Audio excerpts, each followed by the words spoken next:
Il n'est pas encore candidat à l'élection présidentielle, mais on le retrouve avec plaisir tous les lundis dans le Grand Journal. Bonjour Alexis. Vous me prédisez un beau destin politique, alors bonjour Steve. Merci d'être avec nous, vous êtes le directeur de la rédaction d'Actualité Juive. Alexis, vous vous intéressez cet après-midi à la passe d'armes sur le droit du sol au sein du gouvernement Bayrou, alors que Gérald Darmanin et Bruno Retailleau sont favorables à un durcissement du droit du sol au-delà du seul cas de Mayotte et peut-être même un peu plus. Le ministre des Outre-mer, Manuel Valls, s'est dit opposé dans la tribune dimanche à une remise en cause totale qui constituerait selon lui une fracture historique. Alors, sa tribune est passionnante parce que c'est une réflexion de fond qui fait appel à des arguments juridiques et historiques, mais qui aussi s'inscrit plus largement, on va y revenir, dans le débat voulu par le Premier ministre François Bayrou sur l'être français. Qu'est-ce que c'est qu'être français? À quel socle de valeurs cela signifie-t-il qu'on adhère, etc., etc. Pourquoi la tribune est intéressante? Elle est intéressante d'abord par l'homme qui la signe. Il est ministre d'État chargé des Outre-mer, on va y revenir d'ailleurs, ça a une signification, mais il est aussi lui-même un Français de désir, un Français d'adhésion. Je vous rappelle que c'est à la majorité qu'il a choisi de devenir français, étant né espagnol, d'une mère suisse d'ailleurs par ailleurs. Et donc effectivement, Manuel Valls, on le sait depuis fort longtemps, a toujours plaidé pour l'assimilation républicaine. Donc il n'est pas du tout suspect de s'inscrire dans l'horizon d'une gauche angélique qui serait, j'allais dire de manière systématique, pro-immigration ou en tout cas défavorable à toute régulation de l'immigration. Mais il fait entendre une autre musique que la droite du gouvernement. Ah bah ça c'est absolument évident et nous avons sur ce sujet d'importance qui est l'identité française, nous avons visiblement le marquage, sinon le retour, en tout cas la réémergence en pleine lumière d'un clivage de la droite républicaine et de la gauche républicaine. Manuel Valls, c'est le cœur de la gauche républicaine. Alors justement, il y a trois choses dans sa tribune. Première chose, il reconnaît avec les autres membres du gouvernement et notamment ses amis ministres d'État, Bruno Retailleau notamment, il reconnaît qu'il y a évidemment un problème migratoire en France. Il ne nie pas d'ailleurs, même s'il n'emploie pas le mot, qu'on puisse parler, comme le Premier ministre François Bayrou, d'une submersion. Il n'en parle pas, c'est notable. Il n'en parle pas, mais effectivement, il reconnaît qu'il y a un problème d'immigration qui est lié au fait que l'intégration républicaine ne se passe pas bien sur le territoire français. Ça, c'est le premier point. Mais sur un point, j'allais dire, qui est plus, alors là, pour le coup, qui est au cœur de sa réflexion, c'est-à-dire la définition de l'identité française.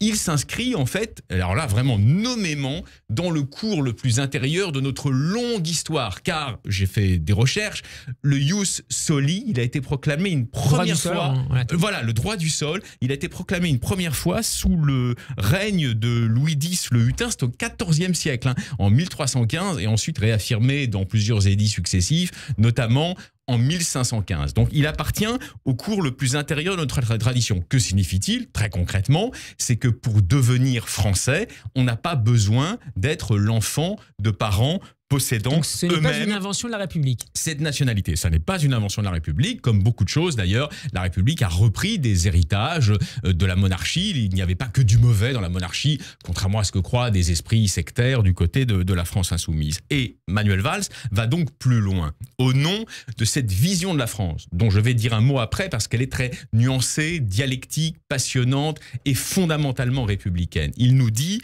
que remettre totalement en question le principe du droit du sol, donc sur l'ensemble du territoire français, comme le souhaiterait visiblement, semble-t-il aujourd'hui, une partie de la droite, serait une fracture historique. Il rappelle que par ailleurs, la pompe aspirante, si vous voulez, de l'immigration ne tient pas spécialement à la volonté de devenir français. Alors je vais le citer justement. Ça, c'est un argument très important. Intéressant, puisqu'il défend l'idée d'abord que le droit du sol peut avoir une dimension intégratrice et juge même discutable l'idée que le droit de la nationalité favoriserait l'immigration.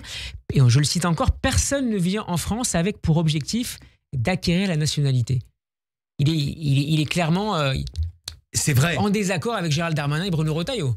Là, sur ce plan-là, c'est absolument évident. Ils ont des points de convergence par ailleurs. Vous voyez, sur le narcotrafic, il rejoint les positions de Bruno Retailleau, par exemple. Mais sur ce plan-là, il est en désaccord.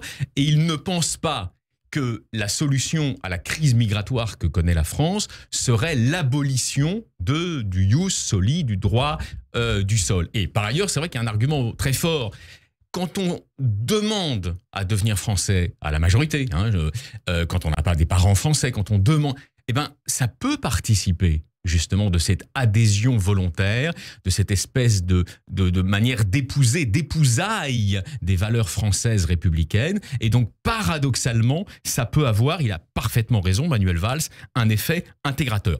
Suit, enfin, un développement d'ordre plus philosophique, moins juridique, mais plus philosophique, sur la fameuse identité française. L'identité française qui donc revient au cœur de la discussion, puisque le Premier ministre ouvre le bal, j'allais dire, d'un grand débat sur l'être français. Au-delà du droit du sol. Voilà, qui n'est pas sans évoquer d'ailleurs celui que Nicolas Sarkozy, en son temps, avait impulsé quand il était Premier ministre. Justement, c'est ça qui est intéressant.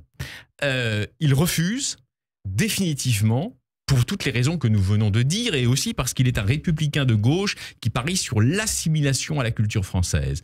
Il refuse de définir l'identité française dans des termes qui seraient strictement ethniques. Et il précise qu'en tant que ministre des Outre-mer, il est le garant d'une identité française diverse et non homogène. Ça ne veut pas dire que les habitants de ces territoires et de ces départements n'adhèrent pas de toute leur âme au contrat français, voyez. Mais effectivement, ils sont un des exemples, parmi d'autres, du fait que l'identité française, c'est pas simplement l'ethnie française. Et d'ailleurs, je vous rappelle que dans sa définition historique, transhistorique, la nation française s'est toujours conçue comme un projet de vivre ensemble. C'était le fameux mot de Renan, vous savez, le plébiscite de tous les jours, mais fondant des peuples très différents, fondant des Romains. Et ce sont des idées qui sont remises en cause par notamment le ministre de l'Intérieur, Bruno Retailleau, aujourd'hui. Alors, je n'irai pas jusque-là, mais c'est vrai que quand on l'a entendu qualifier les populations mahoraises, vous voyez, en disant ce sont des Noirs, ce sont des musulmans, etc. Ce sont des définitions ethniques de la nation française qui rompent avec la définition plus contractuelle, qui n'est pas incompatible avec l'adhésion à des principes culturels, mais qui rompent avec cela. Et donc, là, pour qu'on la boucle, une phrase, Alexis. Voilà, revenons à Manuel Valls. Il n'est pas angélique, il est pour l'assimilation républicaine, il est pour le contrôle des flux migratoires, mais il s'affirme à l'évidence dans le contexte actuel comme le porte-parole au sein de ce gouvernement d'une vision civique, celle du républicanisme civique, qui est une grande tradition philosophique française, et non ethnique de la nation française. Et il y aura évidemment un champ de tension dans les années qui viennent, vous le savez bien, car il y a un parti aujourd'hui, qui est le Rassemblement national, qui est porteur plutôt de la version, de la déclinaison, de la désinence ethnique de la nation française. On verra si ça signe ou pas le retour du en même temps au sein du gouvernement Bayrou. Merci Alexis Lacroix d'avoir été avec nous. Je rappelle que vous êtes le directeur de la rédaction d'Actualité Juive. À demain. À demain, Steve.